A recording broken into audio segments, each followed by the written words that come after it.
नमस्कार विद्यार्थी मित्रांनो. आज आपण इयत्ता 8वी NMMS या परीक्षेसाठी गणित या विषयातील घटक क्रमांक 3 घातांक व घनमूळ याचा आजच्या व्हिडिओमध्ये आपण अभ्यास करणार आहोत. विद्यार्थी मित्रांनो, घातांक आणि घनमूळ या घटकावर आधारित असलेल्या परीक्षेमध्ये विचारलेल्या सर्व प्रश्नांची पूर्ण गुण आपल्याला प्राप्त करून घ्यायचे असतील तर घातांकांचे नियम, अपूर्ण घात असलेल्या संख्यांचे अर्थ, त्यानंतर संख्यांचे घन आणि घनमूळ याविषयी सखोल अभ्यास असणं गरजेचं आहे. विद्यार्थी मित्रांनो, या व्हिडिओच्या सुरुवातीला आपण घातांकित संख्या, पाया, घातांक, घातांकांचे नियम, अपूर्ण घात असलेल्या संख्यांचे अर्थ या ठिकाणी आपण समजावून घेणार आहोत. त्याचप्रमाणे संख्यांचे घन आणि घनमूळ या बाबतीतही आपण काही मुद्दे जे आहेत त्या मुद्द्यांचा या ठिकाणी सराव घेणार आहोत आणि मग त्यावर आधारित असलेल्या परीक्षेच्या दृष्टीने येणाऱ्या प्रश्नांचा आपण या व्हिडिओमध्ये सराव करणार आहोत. चला तर मग काही महत्त्वाचे मुद्दे अभ्यासूयात. पहिला जो मुद्दा आहे तो म्हणजे या ठिकाणी पहा, 2 ही जी संख्या आहे ती 7 वेळा या ठिकाणी घेतलेली आहे. 2 गुणिले 2 गुणिले 2 गुणिले 2 गुणिले 2 गुणिले 2 गुणिले 2 ही संख्या आपण 7 वेळा घेऊन तिचा गुणाकार केलेला आहे. ही गुणाकार रूपातील जी संख्या आहे ती संख्या 2च्या डोक्यावर 7 अशी लिहितात. मग हा जो 2च्या डोक्यावर लिहिलेला 7 ही जी संख्या आहे याला घातांकित संख्या असं म्हटलं. मग यामध्ये 2 हा या घातांकित संख्येचा पाया आहे, तर 7 हा या घातांकित संख्येचा घातांक आहे. याला इंग्रजीमध्ये 2 ला बेस तर 7 ला इंडेक्स असं म्हटलं. मग या ठिकाणी ह्या घातांकित संख्या ज्या आहेत या संख्यांचा आपण आता 7वीमध्ये अभ्यास केलेला आहेच, परंतु सराव म्हणून आपल्याला या ठिकाणी त्यांचे काही नियम अभ्यासणं गरजेचं आहे. म्हणून पुढचा जो मुद्दा आहे तो आपण पाहणार आहोत, घातांकांचे नियम. मग घातांकांचे नियम अभ्यासताना आपण 2 पूर्णांक संख्या घेणार आहोत, त्या म्हणजे m आणि n. जर m आणि n या कोणत्याही पूर्णांक संख्या असतील तर घातांकाचा पहिला नियम आहे a गुणिले a चा m वा घात गुणिले a चा n वा घात बरोबर a चा m अधिक n वा घात. हा नियम आपण समजावून घेऊ. येथे 2 घातांकित संख्यांचा गुणाकार आहे. या दोनही घातांकित संख्यांचा पाया जो आहे तो पाया समान आहे, तो म्हणजे a आहे. मग समान पाया असणाऱ्या 2 घातांकित संख्यांचा गुणाकार असताना त्यांच्या घातांकांची बेरीज होते, म्हणजे a चा m अधिक n वा घात होतो. याच्या विरुद्ध नियम जो आहे, समान पाया असणाऱ्या घातांकित संख्यांचा जर भागाकार केला तर त्यांच्या घातांकांची आपल्याला वजाबाकी मिळते. म्हणून दुसरा नियम आहे a चा m वा घात भागिले a चा n वा घात बरोबर a चा m वजा n वा घात. हा दुसरा नियम. हे परस्पर विरुद्ध नियम आहेत. एका नियमामध्ये घातांकित समान पाया असलेल्या घातांकित संख्यांचा गुणाकार, दुसऱ्या नियमामध्ये भागाकार आहे. या ठिकाणी गुणाकार असेल तर घातांकांची बेरीज आणि भागाकार असेल तर घातांकांची वजाबाकी होते, हे लक्षात ठेवणं गरजेचं आहे. तिसरा नियम आहे, 2 संख्यांच्या गुणाकाराचा घात असेल म्हणजे a गुणिले b कंसाचा m वा घात असेल तर a चा m वा घात गुणिले b चा m वा घात, म्हणजे हा घात आपण स्वतंत्रपणे दोनही संख्यांना देऊ शकतो. परंतु बरेचसे विद्यार्थी मित्र हा नियम जो आहे तो नियम बेरीज असलेल्या संख्यांच्या बाबतीमध्ये त्याचा गोंधळ करून टाकतात. म्हणजे a अधिक b कंसाचा m वा घात बरोबर a चा m वा घात अधिक b चा m वा घात असं चुकून लिहितात. ही खूप मोठी चुकी आहे. त्या ठिकाणी असं होऊ शकत नाही. हा जो नियम आहे कंसाचा घात हा स्वतंत्रपणे दोनही संख्यांना केव्हा दिला होतो, जर त्यांच्यामध्ये गुणाकार किंवा भागाकार असेल तर. अशाच प्रकारचा एक नियम 7 नंबरचा आपण पाहणार आहोत. हा नियम काळजीपूर्वक लक्षात ठेवा. त्यानंतर चौथा नियम आहे, कोणत्याही संख्येचा घात जर 0 असेल म्हणजे a चा घात 0 या ठिकाणी घेतलेला आहे. कोणत्याही संख्येचा घात 0 असेल म्हणजे पाया काहीही असोत, अशा 0 घात असलेल्या संख्येची किंमत मूल्य हे 1 येते. म्हणजे 5 चा 0वा घात 1 येईल, 12 चा 0वा घात सुद्धा 1 येईल, x चा 0वा घात सुद्धा 1 असणार आहे. म्हणजे पाया कोणताही असो, घात 0 असेल तर त्याची किंमत आपल्याला 1 मिळते. पुढील नियम आहे, a चा ऋण m वा घात असेल आणि जर हा घात आपल्याला धन करून घ्यायचा असेल तर ही घातांकित संख्या अंश स्थानातून छेदस्थानी घेतली असता हा जो घात आहे त्या घाताची बेरीज व्यस्त या ठिकाणी होते. म्हणजे जर इथे ऋण घात असेल तर या ठिकाणी धन होतो, इथे धन असेल तर या ठिकाणी ऋण होतो. म्हणजे ए चा ऋण यमवा घात असेल तर 1/a चा यमवा घात आपल्याला मिळतो. त्या ठिकाणी घातांकाचं चिन्ह बदलवण्यासाठी या नियमाचा वापर केला जातो. पुढील नियम आहे ए च्या यमव्या घाताचा यमवा घात. म्हणजे या ठिकाणी घाताचा घात आहे ए चा यम आणि त्यानंतर त्या घातांकित संख्येचा पुन्हा यमवा घात घेतलेला आहे. मग अशा वेळी घातांकाचा घात असताना घातांकांचा गुणाकार होतो. ए चा यम गुणिले यमवा. एक एक्झाम्पल आपण पाहूयात. 5च्या दुसऱ्या घाताचा तिसरा घात असेल तर 2 आणि 3 हे घातांकांचा गुणाकार मिळून आपल्याला 5चा 6वा घात मिळणार. या ठिकाणी घातांकांचा गुणाकार होतो. पुढील 7वा नियम जो आहे मी तुम्हाला सांगितल्याप्रमाणे 3 नंबरच्या नियमाचा व्यस्त आहे. या ठिकाणी गुणाकार होता, या ठिकाणी भागाकार आहे. ए छेद बी या ठिकाणी भागाकार आहे. ए छेद बी कंसाचा यमवा घात असेल तर ए चा यमवा घात छेद बी चा यमवा घात अशी संख्या आपल्याला या ठिकाणी प्राप्त होते. या ठिकाणी गुणाकार असेल तरी सुद्धा यम हा जो घात आहे तो स्वतंत्रपणे आपण दोनही संख्यांना देतो. त्याच पद्धतीने या ठिकाणी भागाकार असल्यामुळे हा यम जो घात आहे तो स्वतंत्रपणे आपण ए आणि बी या दोनही संख्यांना दिलेला आहे. त्यानंतर शेवटचा नियम आहे. हा जो नियम आहे या नियमाचा आणि या नियमाचा एक संयोग करून 8 नंबरचा नियम या ठिकाणी आपण केला आहे. ए छेद बी चा ऋण यमवा घात असेल तर हा जर घात आपल्याला ऋणाचा धन करून घ्यायचा असेल तर ही जी संख्या आहे ए छेद बी अपूर्णांक आहे तिची गुणाकार व्यस्त आपल्याला या ठिकाणी मिळणार आहे. म्हणजे बी छेद ए चा यमवा घात. ए छेद बी चा ऋण यमवा घात असेल तर बी छेद ए चा तो धन यमवा घात या ठिकाणी दिला. तर हे जे नियम आहेत हे नियम काळजीपूर्वक लक्षात ठेवणं गरजेचं आहे. यानंतर काही संख्यांचे घात जे असतात ते घात अपूर्णांकी असतात.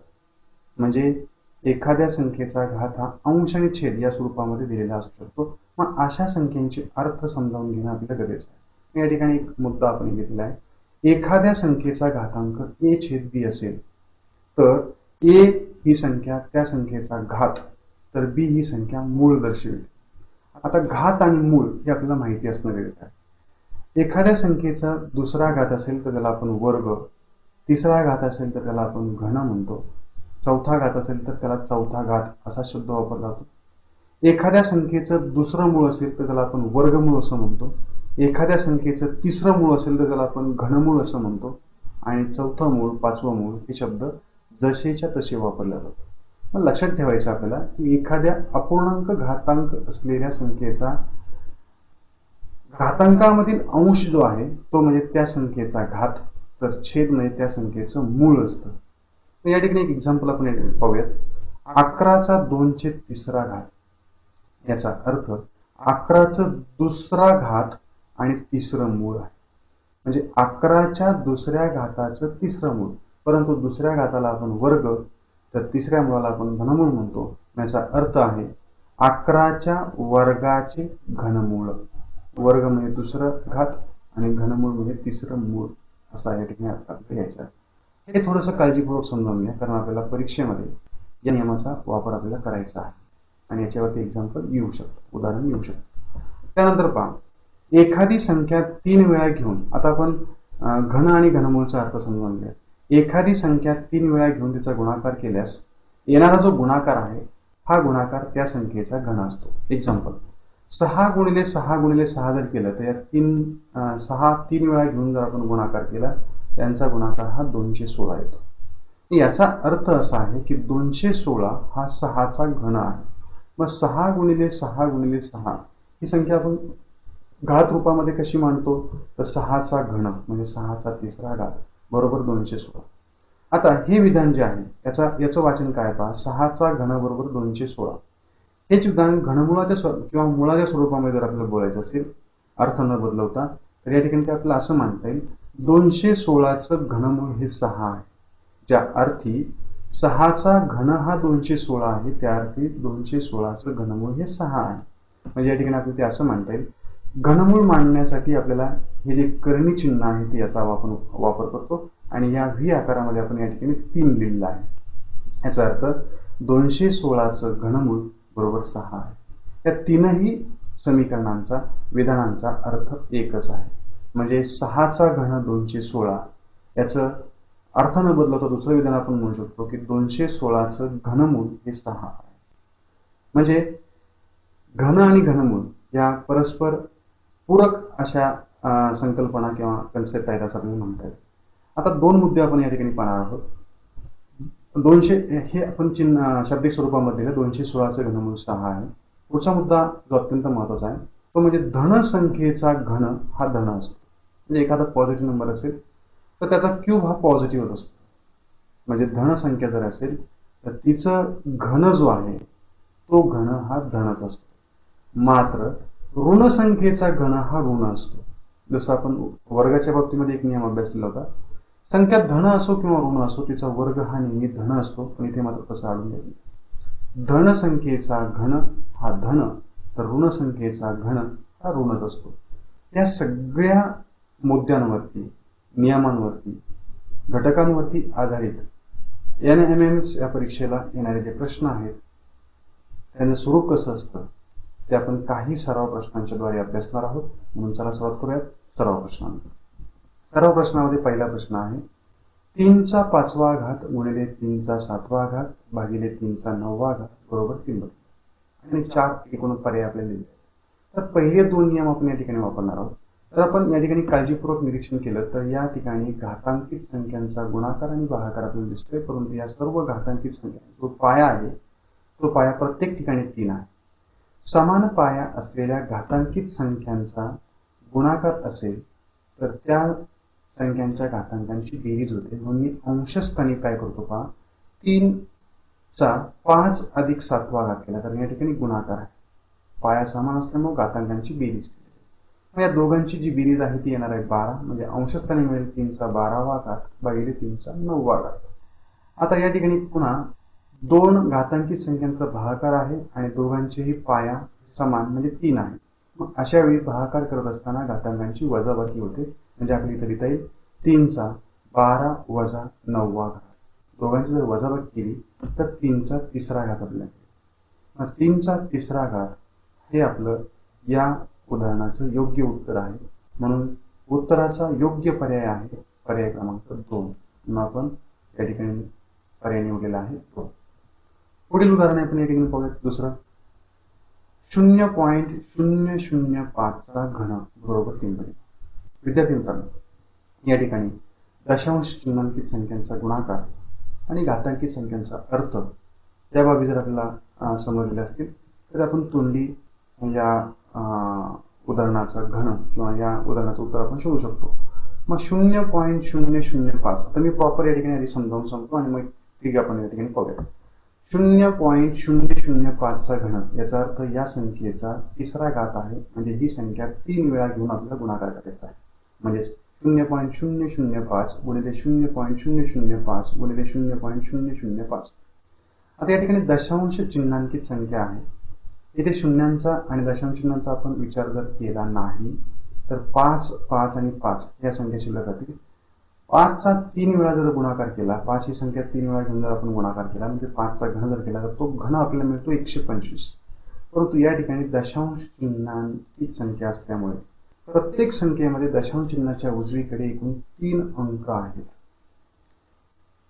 म्हणून आपल्या उत्तरामध्ये 125 तर येणार आहेच, परंतु दशांश चिन्हाच्या उजवीकडे आपल्याला 9 अंक असणं गरजेचं आहे. कारण 1, 2, 3, 4, 5, 6, 7, 8, 9 या तीनही संख्यांमध्ये मिळून दशांश चिन्हाच्या उजवीकडे 9 अंक आहेत.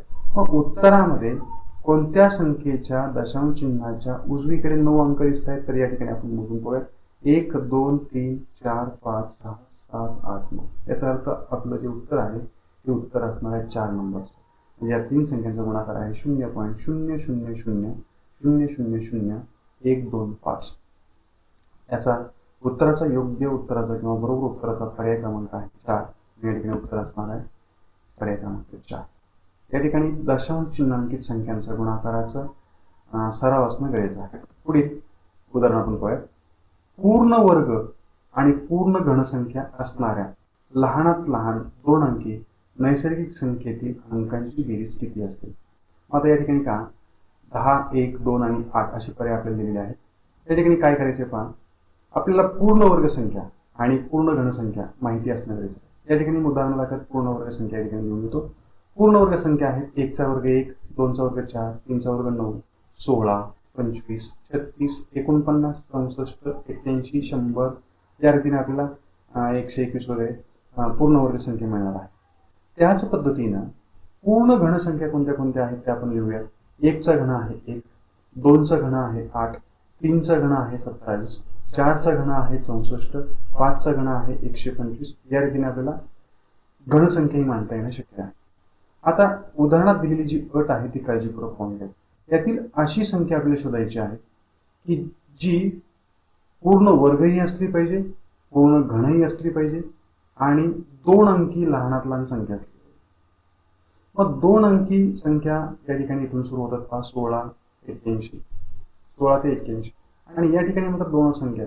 मग या 2 अंकी संख्यामध्ये वर्ग संख्याही आहे आणि घनसंख्याही आहे अशी एकच संख्या आपल्याला दिसते ती म्हणजे 64. म्हणून आपलं उत्तर या ठिकाणी असणार आहे पूर्ण वर्ग आणि पूर्ण घनसंख्या असणारी लहानात लहान 2 अंकी नैसर्गिक संख्या आहे 64. मग हिच्या अंकातील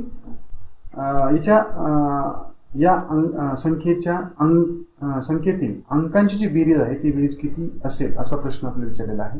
हिच्यातील अंक आहेत 6 आणि 4 या दोघांची बेरीज असणार आहे 10.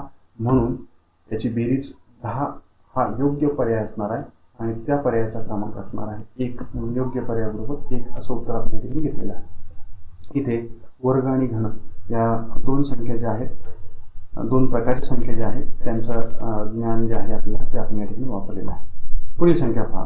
ऋण 343 चा 1/3 बरोबर याची किंमत किती असेल ते आपल्याला विचारलेलं आहे. त्याचे 4 पर्याय आपल्याला लिहिलेले आहेत. तर विद्यार्थी मित्रांनो ही जी संख्या आहे हिचा घातांक हा अपूर्णांक आहे. मग हा जो अपूर्णांक घात आहे त्याचा अंश जो आहे तो अंश म्हणजे या संख्येचा घात तर छेद म्हणजे याचं मूळ असणार. आता हिचा अंश 1 आहे याचा अर्थ या संख्येचा घात 1च असणार आहे.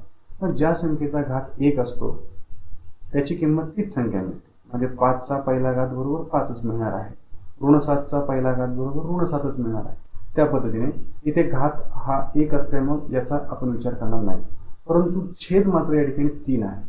याचा अर्थ या संख्येचं तिसरं मूळ म्हणजे आपल्याला घनमूळ घ्यावं लागेल.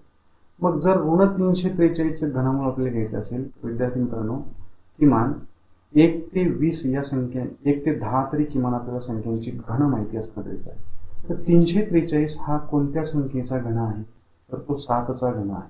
परंतु या ठिकाणी ऋण 343 आलेले आहे. आपल्याला त्याचं घनमूळ शोधायचं आहे.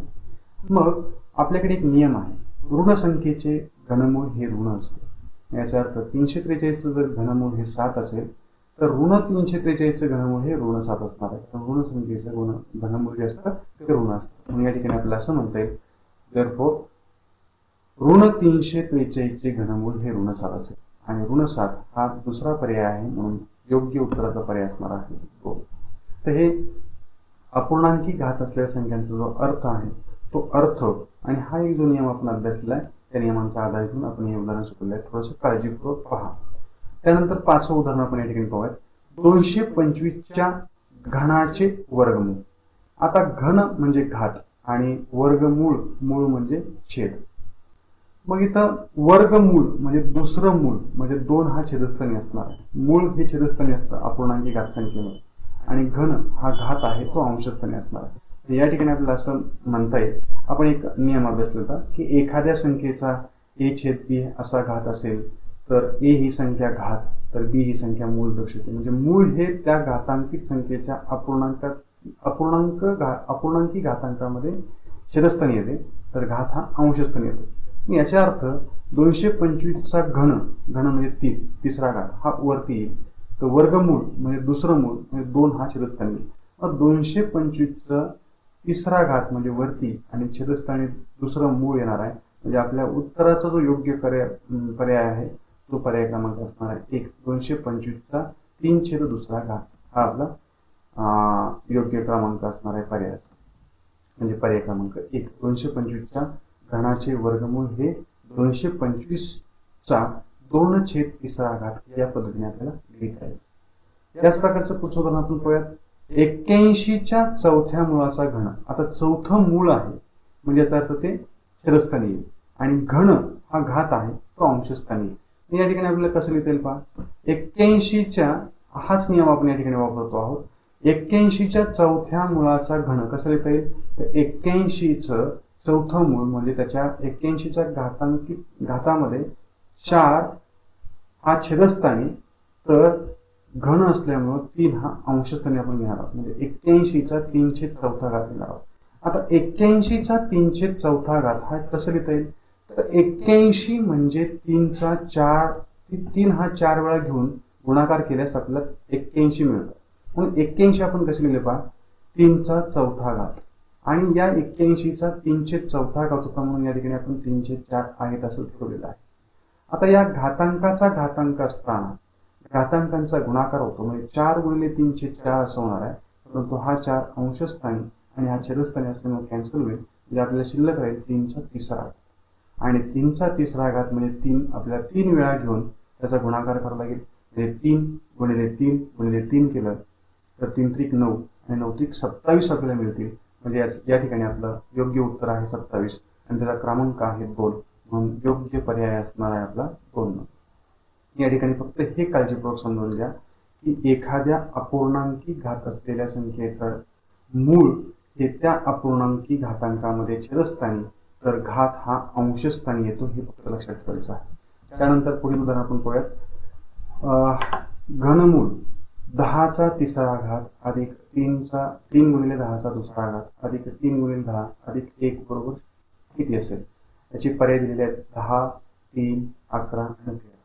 अतिशय कमी वेळेमध्ये आणि अचूक असं उत्तर आपल्याला शोधणे शक्य आहे. या ठिकाणी पहा घातांकित संख्या ज्या आहेत त्या 10चे घात आहे त्याच्यामुळे त्यांचे घातांक करणं सोपं जाणार. घातांकित उत्तर शोधणं सोपं जाणार आहे. मी या ठिकाणी असं लिहितो हेच जे आहे संख्या ते आपण या ठिकाणी घेतलेली आहे. या ठिकाणी पहा 10चा घन जो आहे तो 1000 मिळेल अधिक 3 गुणिले 10चा वर्ग 100 मिळेल अधिक 3 गुणिले 10 आहे असंच अधिक 1. म्हणजे या ठिकाणी घन आणि या ठिकाणी वर्ग करून घेतो. आता इथे आपण गुणाकार करून घ्यात. घनमूळ 1000 आहेत असेच अधिक 3 गुणिले 100 म्हणजे 300 अधिक 3 गुणिले 10 म्हणजे 30 अधिक 1. या सगळ्यांची जर आपण बेरीज केली तर ही 31 अधिक 300 331 अधिक 1000 म्हणजे 1331.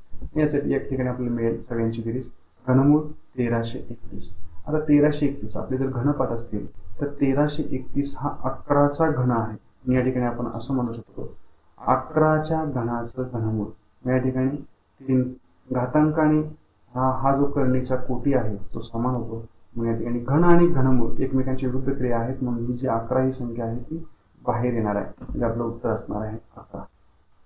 इथे घातांकाचा नियम वापरून आपल्याला 11 उत्तर आणता येणे शक्य आहे. लक्षात ठेवा की या करणीच्या हा जो कोटी आपल्याला या ठिकाणी दिसतो याला कोटी म्हटलं जातं. तो कोटी आणि घातांकित संख्या म्हणजे आतील संख्येचा घात जो आहे तो घात आणि कोटी समान असेल तर ही जी पाया आहे तो पाया बाहेर येतो. हा आपला करणीचा नियम आपण आता 9वी मध्ये गेल्यानंतर अभ्यासणार आहोत.